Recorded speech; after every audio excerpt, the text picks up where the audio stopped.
भारत 76वां गणतंत्र दिवस मना रहा है। इस बार गणतंत्र दिवस के मौके पर इंडोनेशिया के राष्ट्रपति प्राबोवो सुबियांतो चीफ गेस्ट हैं। प्राबोवो सुबियांतो पहली बार भारत के राजकीय दौरे पर आए हैं। वो इंडोनेशिया के चौथे राष्ट्रपति हैं जो भारत के गणतंत्र दिवस पर मुख्य अतिथि के रूप में आए हैं। उन्होंने कहा जी असला भी लें, कर्जा भी हम देते हैं, इन रिटर्न इंडिया को क्या मिलेगा?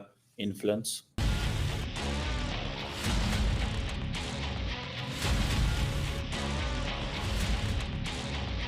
देते क्या हैं दुनिया को, हमारी एक्सपोर्ट्स क्या हैं, हम कंट्रीज़ को क्या कोई लोन वगैरह देते हैं, उनकी माली इमदाद करते हैं। हमारा तो कुछ नहीं है, उल्टा हम भीख मांगते हैं मिडल ईस्ट से, चाइना से, अमेरिका से मिलिट्री एड की मदद में। तो इसलिए हमारी कोई वो पावर नहीं है। इंडोनेशिया के राष्ट्रपति भारत के दौरे पर आए हैं। आज गणतंत्र दिवस के परेड में भी शामिल हुए हैं। दोस्तों, इसको देखकर पाकिस्तान में काफ़ी ज़्यादा चर्चा हो रही है। पाकिस्तान में ये भी चर्चा हो रही है कि भारत और इंडोनेशिया काफ़ी ज़्यादा करीब है। एक टाइम था जब इंडोनेशिया पाकिस्तान का सपोर्ट करता था। आज हमारा ब्रदर मुल्क भारत के पक्ष में चला गया, और चला ही नहीं गया, साथ में साथ 10-10 एमओयू पे साइन हो रहा है। दोस्तों, आइए बढ़ते हैं वीडियो की तरफ। इंडोनेशिया के राष्ट्रपति के साथ भारत के प्रधानमंत्री की मुलाकात देखने लायक थी, क्योंकि इस मुलाकात के दौरान दोनों देशों के बीच विभिन्न मुद्दों को लेकर बात हुई और विभिन्न क्षेत्रों को लेकर सहयोग पर बात भी बनी। रक्षा से लेकर व्यापार तक भारत और इंडोनेशिया ने अपने संबंधों को विस्तार देने के लिए प्रतिबद्धता जाहिर की है। इंडोनेशिया के राष्ट्रपति प्राबोवो सुबियांतो भारत में गणतंत्र दिवस समारोह के मुख्य अतिथि के तौर पर मौजूद हैं। सुबियांतो अपनी पहली भारत यात्रा पर दिल्ली पहुंचे और पहुंचने के साथ ही प्रधानमंत्री मोदी के साथ मुलाकात की। दोस्तों, भारत ने पाकिस्तान से आखिरकार बदला ले ही लिया, और वो बदला ये लिया है कि प्रेसिडेंट प्राबोवो सुबियांतो ने पाकिस्तान आना था, लेकिन वो नहीं आए। पाकिस्तान के फॉरेन ऑफिस ने इस पे कम्युनिकेट किया। उनका दौरा जो शेड्यूल था पाकिस्तान का, that was 26-27 of January. Pakistan के फॉरेन ऑफिस ने इसके ऊपर कम्युनिकेट किया कि वो आ रहे हैं। द मोमेंट इंडियंस को पता चला, उन्होंने ये कहा कि उन्होंने इंडोनेशिया को ये कहा कि इस दौरे को पोस्टपोन करें और सिर्फ इंडिया आए, वरना हम शायद आपको इनवाइट ना करें। ये उन्होंने इंडियंस ने इंडोनेशियन प्रेसिडेंट को डराया कि शायद हम आपको इनवाइट ना करें।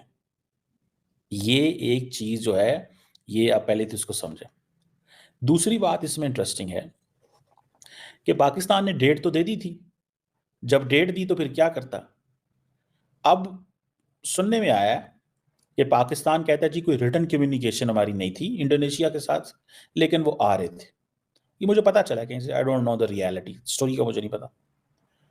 अब कहते हैं जी वर्बल कम्युनिकेशन थी। भाई, अगर वर्बल कम्युनिकेशन थी तो ये कैसे मुमकिन हो सकता है कि आप डेट दे दें? आपको वर्बल कम्युनिकेशन की प्राबोवो सुबियांतो साहब ने कि मैं आ रहा हूँ, फ़ोन नीचे रख दिया। फिर वर्बल कम्युनिकेशन की मैं नहीं आ रहा। अब डेटें चेंज हो गई हैं। अब वो हफ्ते बाद आए, 10 दिन बाद आए, 15 दिन बाद आए। इसे वो कहते हैं डी-हाइफनेशन, कि भाई साहब हमारा और आपका जो ताल्लुक है ना, खबरदार आप पाकिस्तान गए, हमारे पास आना है तो हमारे पास आएँ। और उसकी मिसाल आपको कैसे मिलती है? उसकी मिसाल आपको कैसे मिलती है कि आज जब इंडोनेशियन प्रेसिडेंट ने ये कहा, इंडोनेशियन प्रेसिडेंट ने ये कहा कि वी प्रायोरिटाइज आवर रिलेशन। तो हमें ये सबक मिलता है कि नेशंस के आपस में जो ताल्लुकात हैं वो इकोनॉमी की बेस पे बनते हैं, ट्रेड के ऊपर बनते हैं और मफाद के ऊपर बनते हैं। तो अगर इंडोनेशिया का जो मुल्क है, उनके प्रेसिडेंट विजिट करने आ रहे थे, अगर वो इंडिया के इन्फ्लुएंस में आके पाकिस्तान नहीं आ रहे, तो वो अपनी ट्रेड देख रहे हैं कि इंडिया एक बड़ा एलाय है, उनके आपस में ट्रेड होती है। इंडियन जो लोग हैं वो इंडोनेशिया और मलेशिया दोनों कंट्रीज में हैं, तो वो अपना पर्सनल मफाद देख रहे हैं। तो ये पाकिस्तान के साथ उन्हें अपना कोई मुफाद नजर नहीं आया? या हम देते क्या हैं दुनिया को, हमारी एक्सपोर्ट्स क्या हैं, हम कंट्रीज़ को क्या कोई लोन वगैरह देते हैं, उनकी माली इमदाद करते हैं। हमारा तो कुछ नहीं है, उल्टा हम भीख मांगते हैं मिडल ईस्ट से, चाइना से, अमेरिका से मिलिट्री एड की मदद में। तो इसलिए हमारी कोई वो पावर नहीं है। तो सर, इस तरह तो फिर आहिस्ता आहिस्ता पाकिस्तान आइसोलेट हो जाएगा। ऑलरेडी आप देखें कि हमारे मुल्क के जो हालात हैं, कोई कंट्री ना तो हमें सपोर्ट करती है, ना ही कोई हमारे मुल्क में विजिट के लिए आता है, इन्वेस्टर भी नहीं आता किसी मुल्क के, ना तो प्राइम मिनिस्टर आते हैं, ना ही प्रेसिडेंट आते हैं। और अगर हम बात करें इंडिया की, तो भाग भाग के हर बंदा इंडिया में जाने को तैयार है, इंडिया में इन्वेस्ट करने को तैयार है, लेकिन कोई पाकिस्तान की तरफ देखना भी पसंद नहीं करता। अब आप ये देखें कि हमारे लिए कितनी इंसल्टिंग बात है कि आपने हमारे साथ जो है वो रिटर्न फॉर्म में एक एग्रीमेंट किया कि हम 26 और 27 जनवरी को पाकिस्तान का विजिट करेंगे, और बाद में आपने कहा कि हम नहीं आएंगे, जो प्लान है वो पोस्टपोन कर दिया जाए, तो एज अ पाकिस्तानी मेरे लिए तो बहुत काबिल शर्मिंदगी बात है। काबिल शर्मिंदगी के लिए हमारी कौम के लिए बहुत सारी चीज़ें हैं। जब हम बाहर जाते हैं मुल्कों में, हमारी जो चेकिंग होती है, हमसे जो कपड़े उतरवाए जाते हैं, हमारे शाहिद खान अब्बासी उनकी जो मतलब इन्वेस्टिगेशन की गई वो हमारे लिए काबिल शर्म थी। हमें यूएई ने वीज़ा बैन कर दिया, वो भी हमारे लिए काबिल शर्म है। हमारे प्राइम मिनिस्टर हमारी कौम के जो रिप्रेजेंटेटिव हैं कतर में, यूएई में भीख मांगने जाते हैं, वो भी हमारे लिए काबिल शर्म है। हमारी यूनान के साहिल पे कश्ती डूबी, पाकिस्तान का नौजवान यहाँ से इतना ज़्यादा मायूस था कि डंकी लगाने पे मजबूर है। इसमें ठीक है, हम ये हमारे उनको लिए तो काबिल कसूरवार, शर्म है। इनमें तो हम उनको कसूरवार तो नहीं गिरा सकते, इनमें तो कसूरवार हम है ना, इसका मतलब हाँ, बिल्कुल आप ऐसा है। उनको क्यों फिर ये बोलते हो कि भाई वो हमारे पास नहीं आ रहे, इसका मतलब फिर आप गलत हो। आप फिर अपने आप को ठीक करो, अपना कैपिटलिस्ट बढ़ाओ, अपने आप को इस मकाम पे लेके आओ कि आप उनको बुला सको।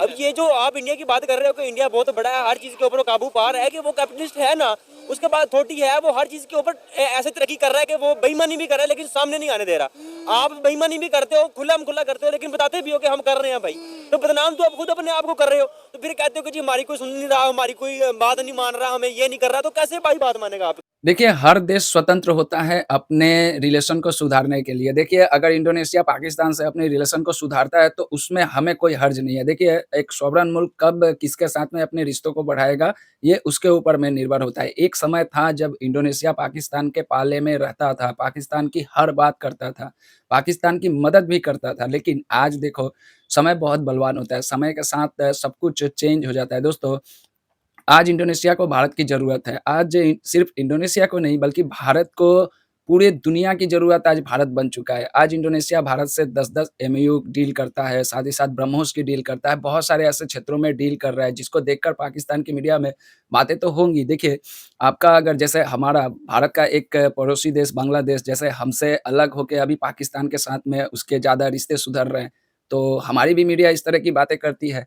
आज पाकिस्तान का एक मित्र देश जो कि ब्रदरहुड भी है, इस्लामिक कंट्री भी है, इंडोनेशिया, वो आज पाकिस्तान को छोड़कर अगर भारत के साथ मिलना चाह रहा है, भारत के साथ में डील कर रहा है, तो पाकिस्तान में भी चर्चा होगी। दोस्तों, आपने देखा किस तरह से पाकिस्तान की मीडिया में चर्चा हो रही है कि भारत ने बदला ले लिया पाकिस्तान से। बदला लेने का ये उनका तात्पर्य है कि पाकिस्तान बांग्लादेश को अपने पाले में कर रहा है, तो भारत इंडोनेशिया को अपने पाले में कर रहा है। देखिए, एक सॉवरेन कंट्री कब किसके साथ में रिलेशन तय करेगी, ये उसके ऊपर में निर्भर करता है। हमारे यहाँ पर ये सब कोई चर्चा का विषय नहीं है। अगर बांग्लादेश अगर पाकिस्तान के पाले में जाना चाहता है, तो जाए बेशक, उससे हमें कोई लेना-देना नहीं है। देखिए, दोनों स्वतंत्र मुल्क हैं। इंडोनेशिया भी एक स्वतंत्र मुल्क है, बांग्लादेश भी स्वतंत्र मुल्क है।